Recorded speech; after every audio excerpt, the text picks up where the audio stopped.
1999లో మే 23 తారీఖున అట్లా ఇంటెలిజెన్స్ వాళ్ళు పట్టుకున్నారు కదా, పట్టుకొని మాట్లాడారు, బాగా వేదన గురి చేస్తే మేమందరం పోయి అడిగినాం. అంతకంటే ముందుగాల నరసింహారెడ్డి ఎస్ఐ ఉండే, నంద్యాల నరసింహారెడ్డి ఎస్ఐ చాలాసార్లు, దాదాపు 4-5 సార్లు వచ్చి నువ్వు పాటలు పాడడం మానుకోకపోతే నేను మర్డర్ చేస్తామని చెప్పి డైరెక్ట్ చెప్పింది నంద్యాల నరసింహారెడ్డి. నువ్వు పాటలు పాడడం బంద్ చేయకపోతే నువ్వు ఈ భూమి మీద ఉండవు అని చెప్పింది. రాత్రి 12 గంటలకు 1 గంటకు వచ్చి. ఆ తర్వాత నాకు చెప్తాడు, ఏం సార్ అట్లా మాట్లాడుతాడు ఏంటంటే, బెల్లికృష్ణ మీ చెల్లెని పాటలు పాడడం మానేయమని, అప్పుడైతేనే మీ చెల్లె బత్తలు లేకుండా చంపేస్తామని. ఇది పద్ధతి కాదని చెప్పి మేము చాలాసార్లు విమర్శలు. అప్పుడులో నంద్యాల నరసింహారెడ్డి కూడా చెప్పిన పోలీసుల వివరాల ప్రకారం కరుణాకర్ అనే ఒక వ్యక్తి మీద మేము ఇంటికి సెర్చ్ చేసుకెళ్ళాం, బెల్లిల దగ్గర కొన్ని సాహిత్యం దొరికింది, మేము ఆ విషయంలో వాళ్ళని వార్నింగ్ ఇచ్చామని అప్పుడు పోలీసులు చెప్తున్నారు. అది ఎంతవరకు వాస్తవం? ఇక్కడ చూడండి, కరుణాకర్ ఇంటికి వచ్చింది వాస్తవమే అని చెప్పింది. అతని దగ్గర తుపాకీ ఉంటుంది అనే ఒక అపోహ. ఆయన ఇంతవరకు వేరే పార్టీలో, అంటే మా నక్సలైట్ పార్టీని, అది రాడికల్స్ కాదు, చంద్రపుల్లారెడ్డి వర్గం, జనశక్తి, ఆ పార్టీలో ఉండేవాడు. అందుకని వెళ్ళొచ్చేసి డప్పు కళాకారుల సంఘం అని రాష్ట్ర సంఘాన్ని ఏర్పాటు చేసిండు. వాళ్ళకి అనుమానం ఏంటంటే ఆ పార్టీ ఉన్నాడుగా ఇంతవరకు, ఆయన తన తుపాకీ ఉంటుందేమని ఇల్లంతా చెక్ చేశారు, ఆయనని చెక్ చేసి మళ్ళీ పోలీస్ స్టేషన్ పిలిపించారు, అక్కడ చెక్ చేశారు.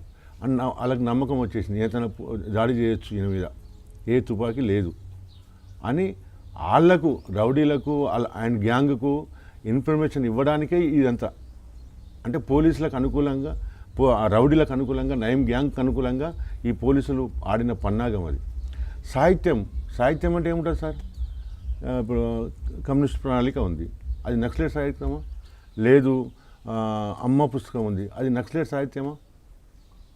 సాహిత్యం ఉంటే, నేనంటున్నా సాహిత్యం, జనరల్ సాహిత్యం చాలా ఉంటుంది, నా దగ్గర కూడా ఉంది ఇప్పుడు. అది కాదు కదా సాహిత్యం అంటే. ఆమె తుపాకీ పట్టుకొని కొట్లాడుతుందా, దళాలలోకి వెళ్ళిందా, లేకుంటే జనజీవనంలో ఉన్నది, సామాజిక ఉద్యమాలు చేస్తున్నది. అప్పుడు నక్సలైట్లకు బెల్లిలతో సంబంధం ఏముంటుంది? సానుభూతి పరులుగా ఉంటూ ఎవరన్నా ఉంటారు. ఇప్పుడున్న సీఎం కూడా అంటుండే, నేను నక్సలైట్ సానుభూతి పరుడు, నేను నక్సలైట్ ఎజెండాని నేను అమలు చేస్తా అన్నాడు కేసీఆర్ గారు. మరి ఆయన అరెస్ట్ చేస్తారా ఇప్పుడు? అట్లా కాదు కదా పద్ధతి. నువ్వు నిజంగా కార్యాచరణ అనేది ఏమున్నది? మనోభావాలు ఏమైనా ఉండవు కాక నీ కార్యాచరణ ఏంది? నేను పెద్ద జర్నలిస్ట్ అవుతాను అనుకుంటున్నా, అయితేనా? మనసులో ఉన్నది కావాలని అయితేనా? దానికి అనుకూలంగా నేను ఉండాలి కదా. అదంతా అట్లా లేకుండా మీరు అనవసరమైన విషయాలు తీసుకొచ్చి ఇంకా ఎన్నో రుద్దురు బెల్లిలత మీద ఏంది ఈ సెక్స్ సంబంధాలని అవన్నీ ఇవన్నీ చాలా పెట్టారు. అంటే ఇదంతా ఏంది?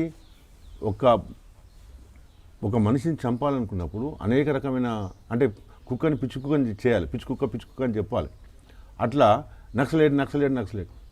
నక్సలైట్ భావజాలం మనసులో ఉన్నదేమో తెలియదు నాకు. ప్రతి ఒక్కరు, కేసీఆర్ కూడా ఉంది ఇప్పుడు. కానీ నక్సలైట్ కార్యాచరణ ఉందా? తుపాకీ పట్టుకుని అడవులలో తిరుగుతున్నదా? ఎవరినైనా మనం టార్గెట్ చేసిందా? ఎవరైనా తుపాకీ పట్టుకుని కొట్టిందా? మరి ఎట్లా నక్సలైట్ అంటావు నువ్వు? అంటే బెల్లి లలిత నక్సలైటా అవునా కాదా అని పక్కన పెడితే అసలు మీ కుటుంబం గురించి చెప్పండి. అసలు మీరు, మీ చెల్లెలు అంతా ఏ విధంగా కింద నుంచి సార్? మీ అమ్మగారు, మీ నాన్నగారు ఒకసారి. మా నాన్న ఉగ్గు కళాకారుడు సార్. అతను ఉగ్గు కథలు చెప్తూనే ఆ కథలు లేని టైంలో రిక్షా దొక్కేది, ఆ కథలు లేని టైంలో చూడపల్లి అమ్మేది. వాస్తవంగా మాది నాంచారిపేట, ఆత్మకూరు మండలం. మా అమ్మదేమో భువనగిరి. అయితే మేము ఈ టౌన్ కాబట్టి మా అమ్మ దగ్గరికి మేము వచ్చేసినాం, అంటే మా నాన్న వచ్చేసినాం. ఇక్కడనే నేను పుట్టినాం, ఇక్కడనే పెరిగినాం. ఇక్కడ నేను కూడా రిక్షా దొక్కిన. మా నాయన అది ఏంది వారసత్వం నేను కూడా చేసినాం. ఆ రిక్షా దొక్కుతూనే నేను రిక్షాల సంఘాన్ని ఏర్పడి. నాన్నగారు ఉగ్గు కళాకారుడు కదా? ఉగ్గు కళాకారుడు. వారసత్వం తీసుకున్నారా? మా చెల్లె తీసుకుంది. మా చెల్లె బెల్లిలత ఆ వారసత్వం వచ్చింది ఆమెకు. నాకు ఎందుకో రాలేదు, కానీ ఆమెకు వచ్చింది. అయితే మేము ఉగ్గు కళాకారునిగా కష్టపడుతూ జీవనం కొనసాగిస్తూ, మా చెల్లె ఎదిగిన తర్వాత పత్తి కంపెనీలో పనిచేసింది. నేను ఎదిగిన తర్వాత ఎంఆర్ఓ ఆఫీస్లో రెవెన్యూ డిపార్ట్మెంట్లో పనిచేసిన.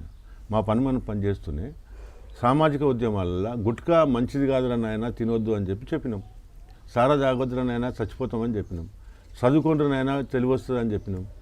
ఏంది అందరూ ఒకటి కానీ మా సొంతంగా మేమైతే గొల్లకుర్మలో పుట్టినాం సార్. మా గొల్లకుర్మలోకి తెలివి ఉండదు, అడవిలో బతారు. ఊళ్ళకి ఎంఆర్ఓ వచ్చిందా, తహసీల్దార్ వచ్చిందా, గిర్దావార్ వచ్చిందా, కలెక్టర్ వచ్చిందా, వాళ్ళు ఏం చెప్పారు, ఏం చేసారు, లేకుంటే ఎండిఓ వచ్చిందా, ఏ స్కీమ్లు ఉన్నాయి, ఇవన్నీ తెలియదు. గొర్రె ఎట్లా బతకాలి, గొర్రె ఎట్లా తిరగాలి, గొర్రె ఎట్లా తినాలి, గొర్రె గొత్తుకొని ఏం చేయాలి, ఇవన్నీ ఆలోచిస్తారు. కానీ గొర్రె సైడ్ ఆలోచిస్తారు, కానీ మనుషుల సైడ్ ఆలోచించారు మా జాతి. చదువు కూడా పిల్లల్ని చిన్నప్పుడే గొర్రెల వెంబడి తీసుకుపోతారు. ఆ గొర్రెల వెంబడి తీసుకుపోయి అడవిలోనే చెప్తారు. వాళ్ళకు కూడా తెలివి లేకుండా పోతుంది. ఆ అడవి తెలివే ఉంటుంది, కానీ గ్రామీణ తెలివి మాత్రం ఉండదు. ఇది మాకు వచ్చిన పెద్ద దౌర్భాగ్యం. అందరి బాగా తినిపిస్తాం మటన్, కానీ మేము మాత్రం అజ్ఞానులుగా, అంటే గొల్లోనికి ఏమెరక మల్లెపూ వాసన, కురుమనికి ఏమెరక మల్లెపూ వాసన అనే పద్ధతి, అంటే మాకు మల్లెపూ వాసన తెలియదట అని జనంలో పిచ్చోళ్ళని, తిక్కలోడని ఇట్లా అంటుంటారు. మల్లెపూ వాసన ఎందుకు తెలియదని అంటే ఒక్క మాట చెప్పి మళ్ళీ మీకు మల్లెపూ గోషలో పెట్టుకుంటారంటే, వాస్తవానికి మనిషికి చెడ్డ వాసన వచ్చేది గోష దగ్గర నుంచే. కాబట్టి ఆ వాసన కనిపించకుండా అత్తరు కొట్టుకుంటారు. ఇప్పుడు ఆడైడ ఆ వాసన కనిపించకుండా మల్లెపూ నాడ పెట్టినాడు గొల్లాయన. అంటే తెలివికల్లోడా పిచ్చోడా? అంటే మీరు చెప్పిన ప్రకారం కరెక్టే, అది కరెక్ట్. ఇది సార్ మా జాతి పరిస్థితి. చదువుకోమన్నాం, మా జాతిని తెలివి తెచ్చుకోమన్నాం, మాకు ఈ హక్కులు కావాలి, సమాజంలో మనం ఒక భాగం. అంటే మీరు బెల్లిలలిత ఎంతమంది కుటుంబం? నేను ఒక్కరిని, మా చెల్లెళ్ళు 5గురు. మేము పేదవాళ్ళం. రిక్షా దొరికినామంటే మీకు అర్థమవుతుంది పేదవాళ్ళం. మిగతా 4 ఏం చేస్తుంటారు? వాళ్ళు వాళ్ళ చిన్న చిన్న కూలి పని ఆ పని చేసుకుంటారు. అంటే మీ మొత్తం కుటుంబంలో బెల్లిలలిత మీరు ఒక్కరైనా? మేమే కొద్దిగా సమాజం కోసం ఆలోచించేవాళ్ళం. ఓకే. అంటే ఆ విధంగా బెల్లిలలితని టార్గెట్ చేశారని మీరు చెప్తున్నారు. అవును. అంటే ఆ టార్గెట్ జరిగిన రోజు ఎలా జరిగిందండి అసలు ఆమె మర్డర్? అయితే ఆమె పత్తి కంపెనీ డ్యూటీకి పోయి వస్తున్నది 23 తర్వాత 26 మే 26 డ్యూటీకి పోయి వచ్చింది. అప్పటికే సుధాకర్ అంటోడు ఆమె దగ్గర ఉండి డప్పు కొట్టేటోడు. అతనికి హోదా ఉంది, అంటే రాష్ట్ర కన్వీనర్గా, ఏది స్టూడెంట్ ఫెడరేషన్ విద్యార్థి విభాగం రాష్ట్ర కన్వీనర్గా తెలంగాణ విద్యార్థి విభాగం ఆయన ఉన్నది. దాంతోపాటు డప్పు కూడా బాగా కొట్టేది. పక్కనే వెలిగొండ మండలం మల్లెపల్లి అతని ఊరు. అతన్ని ట్రాప్ చేసారు. మద్దిపాటి ఆయన పేరు శ్రీనివాసరావు, అతన్ని ఇంకొక అతన్ని టార్గెట్ చేసి బాగా కొట్టిరు, బెల్లిలలితను పట్టియమని. వాళ్ళు సరే అని చెప్పొచ్చారు. అంతకంటే ముందు రోజు 26 కంటే ముందు రోజు గజ్వేల్ తీసుకుపోయి జెండాకి ఇచ్చిందని తీసుకుపోయి అక్కడ చంపుదామని చూసారు. లే బెల్లిలలితని 36 సెకండ్ల సెల్ ఫోన్లో మాట్లాడారు. దాని స్లిప్ నాకు దొరికింది. ఎందుకు మాట్లాడినవరా, ఎవరు రీల్ అంటే నేను సెకండ్ స్లిప్ మిగిలిన దొరికింది. అంటే మా ఎంబడి ఉన్నాడే కదా తిరిగింది. సెల్ ఫోన్ లేదా లేదా ల్యాండ్ ఫోన్? ల్యాండ్ ఫోన్ అప్పుడు సెల్ ఫోన్లు లేవు. ల్యాండ్ ఫోన్లో 36 సెకండ్ల ఉంటాయి కదా సార్. అప్పుడు ఎస్టీడీ బూతులు ఉండే, ఎస్టీడీ బూతులు ఉండే. 36 సెకండ్ల మాట్లాడే ఎంబడే మనోడు గుంజుకున్నాడు. అది ఆమె డౌట్ ఉంది మాకు. గుంజుకొని చూస్తారు 36. ఈ 36 సెకండ్లో ఏం మాట్లాడినవరు? ఎవరి ఫోన్ అది? అది మన ఇంటెలిజెన్స్ డిపార్ట్మెంట్ ఇది.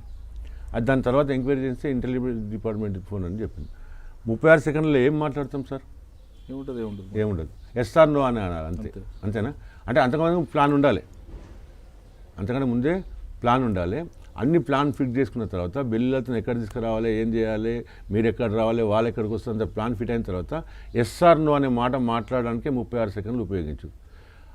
అవతల అంటే నేను గెస్ట్ చేస్తున్నా ఇప్పుడు, ఇంటెలిజెన్స్ అదర్ పర్సన్.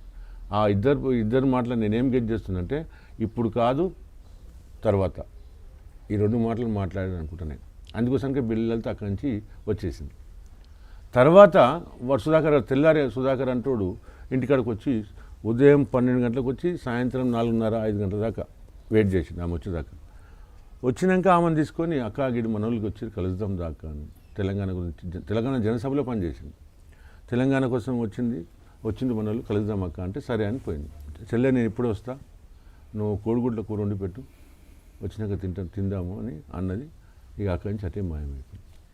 ఇది మద్దిపాటి శ్రీనివాసరావు, డిఎస్పి రవీందర్ రెడ్డి, ఆడిన సూత్రధారి మాధవరెడ్డి, చెప్పిన ఆయన ఏంది చంద్రబాబు, మొత్తం కలిసి ఈ ప్లాన్ అంతా చేసి మే 26, 1999 నాడు ఆమెను తీసుకుపోయి చంపేశారు. అంటే ఎలా చంపారు, ఎలా ట్రాప్ చేశారు? టార్చర్ ఎట్లా చేసారు అని తెలియదు కానీ మన ట్రాప్ ఎలా చేశారు? ట్రాప్ అంటే అక్కదా మన వాళ్ళు ఉన్నారు మాట్లాడటానికి వస్తుంది. అంటే మనవాడే మన వెంబడి తిరుగుతున్నాడు, స్టేట్ నాయకత్వం ఉన్నది అతనికి, నమ్మాల్సి వస్తుంది. ఇప్పుడు మీరు ఇంటర్వ్యూ చేస్తానికి వచ్చారు, మరి మీరు వచ్చినప్పుడు నేను నమ్మితేనే నా మనసులో ఏదో మీకు తెలియదు. నమ్మిన ఎదురు కూర్చున్నాం, ఇక్కడ ఏం జరుగుతుందని నాకు తెలియదు, నమ్మాల్సి వస్తుంది ఓ టైంలో. కాబట్టి నమ్మిండు. అక్కడికి పోయిన తర్వాత అర్థమైంది. ఇట్లా మాట్లాడుతున్నప్పుడు మన ఇద్దరం ఇట్లా మాట్లాడుతున్నాం సార్, వెనకమరకు అని వచ్చి రాడుతో కొట్టిందట నెత్తి మీద, పడిపోయిందంటే. పడిపోయిన తర్వాత ఇక వాళ్ళు కాళ్ళు కట్ చేయడము, చేతులు కట్ చేయడము, ఇట్లా 17 ముక్కలు చేసిండ్రు. అట్లా ఎందుకు చేయాలి మరి? 17 ముక్కలు ఉట్టి చంపేస్తే అయిపోతుండే కదా. అంటే ఎదుటోని భయభ్రాంతులకు గురి చేయడానికి, మొత్తం సమాజాన్ని భయంలోకి నెట్టడానికి, ఈ మానవ విలువలు మొత్తం నాశనం చేయడానికి ఒక మనిషిని, ఒక స్త్రీని 17 ముక్కలు చేసి అట్ట చంపారు. మీరు చెప్తున్నట్లుగా అంటే బద్దపాటి శ్రీనివాసు, రవీందర్ రెడ్డి వీళ్ళందరూ కుట్ర పడిని బెల్లిలలితని నయీం తమ్ముడు చేసి చంపించారంటారు. ఒక మధ్యపాటి శ్రీనివాసరావు ఏంది, entire government top to bottom. Nayeem పేరు, ఆ నయీం ఒక సాధనం అంతే. నయీం పేరు, సాధనం కూడా కాదు, పేరు. చంపింది ఎవరనుకుంటారు? అంతేగా, రాజ్యమే. చంపింది ఆ రోజు అలీముద్దీన్. అలీముద్దీన్ కూడా పేరే అంటున్నాను నేను. సార్ స్పాట్లో ఉంది ఎవరంటే? స్పాట్లో నేను చూసినా సార్. ఇప్పుడు మన స్పాట్లో ఉంది అలీముద్దీన్ అని చెప్పి అలీముద్దీన్. అప్పుడు పేపర్లో అలీముద్దీన్ వాళ్ళే చెప్పారు, నేను చెప్పలే ఆ మాట. గవర్నమెంటే ప్రకటించింది అలీముద్దీన్. అది కొట్లాడంగా తీయంగా తలకాయ తీసుకురావాలని మానవ హక్కుల దాంట్లో వేసినాక హైకోర్టు నుంచి ఆర్డర్ తెచ్చిన తర్వాత అప్పుడు వాళ్ళు తప్పని పరిస్థితిలో ఆ ముగ్గురిని తీసుకొచ్చారు. అప్పటిదాకా వాళ్ళు రాజుల లెక్క తిరుగుతున్నారు. పోలీస్ డిపార్ట్మెంట్ తెలియదా? నేను 6 తారీఖు నాడు, మేమంటే జూన్ 6 తారీఖు నాడు, 6 తారీఖు దాకా నేను మొత్తం ఎంక్వైరీ చేసిన తర్వాత మొత్తం రిపోర్ట్ అంతా పేపర్లకు ఇచ్చిన తర్వాత అప్పుడు కూడా కాదన్నారు పోలీసులు.